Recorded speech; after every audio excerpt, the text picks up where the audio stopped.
So going into, let's say, New York, let's see Charlie Bird.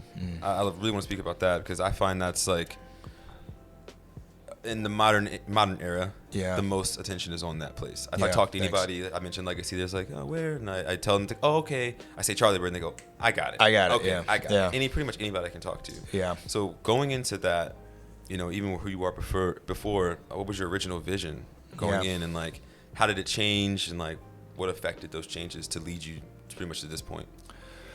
My partner at the time was Robert Bohr, and Robert and I had both worked in these fine dining restaurants, right, with giant wine lists, and I think everybody expected that we would do something kind of fancier, and we'd have big wine list and and whatnot. And what we both really wanted from an experience, but what I really wanted from a food experience was exactly the opposite. I wanted a place where at the time I really felt like the pendulum was swinging.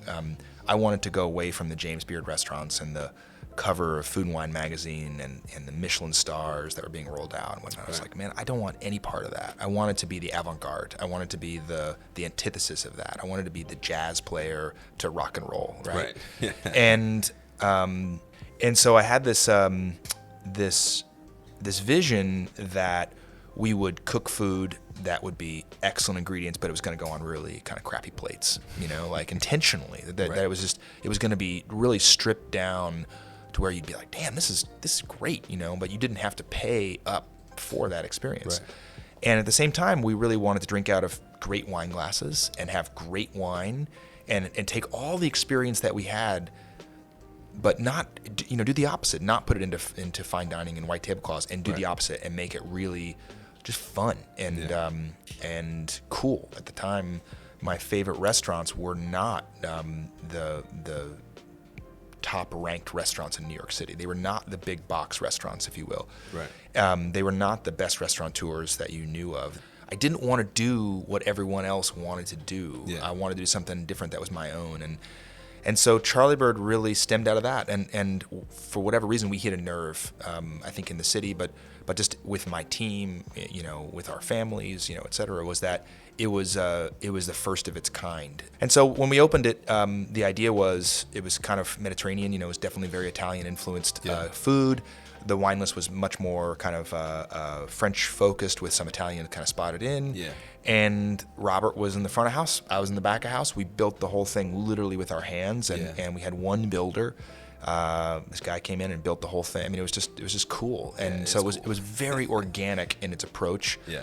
I was going to thrift shops and antique shops in Brooklyn and in Queens and stuff to find, like, I want these two lights, but I want them to feel like they've been here forever. And so I would go find these things and bring them back. Wow.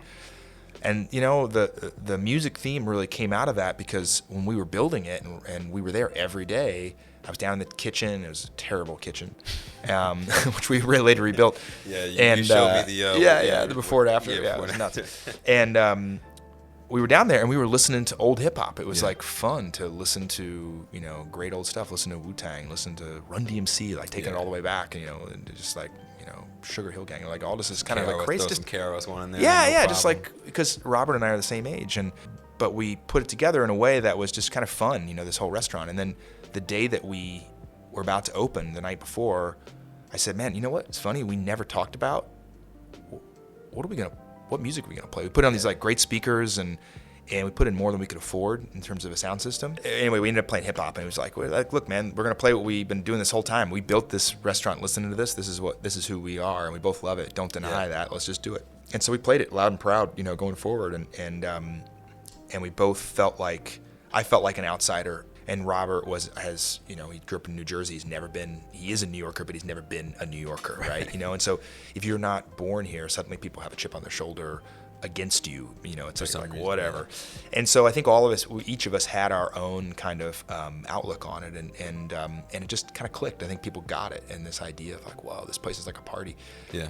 And what we hit on, and what we always kind of believed in, was that if you create something that isn't about any one thing, it wasn't about the wine, it wasn't about the food, it wasn't about the music, it was about the sum of the parts being more. Right. So that people had multiple things to come for. So some people would come and be like, no man, the food was just great, you're gonna love it. It's all these kind of like, you can have a ton of share plates, or you can have your own individual pasta, or you can, whatever. But this guy's like, really pushing the envelope just kind of in the wrong direction. Like I was going, the opposite of what everybody else was doing. I wasn't trying to recreate a dish to something they'd never seen before. Right. I was trying to take the dishes that they knew and loved and make them great, Right.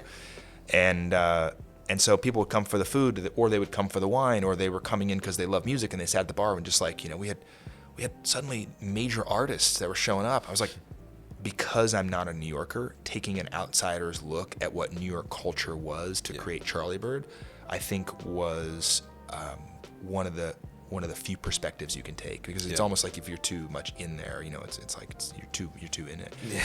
But the hip hop was you rode the line. Yeah, we rode the line.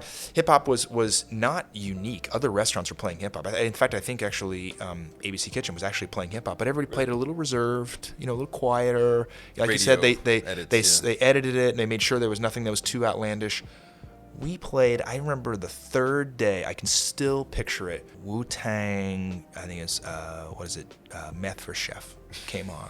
And I don't know for all you listeners out there, if you remember the beginning of that is a little dialogue between the two.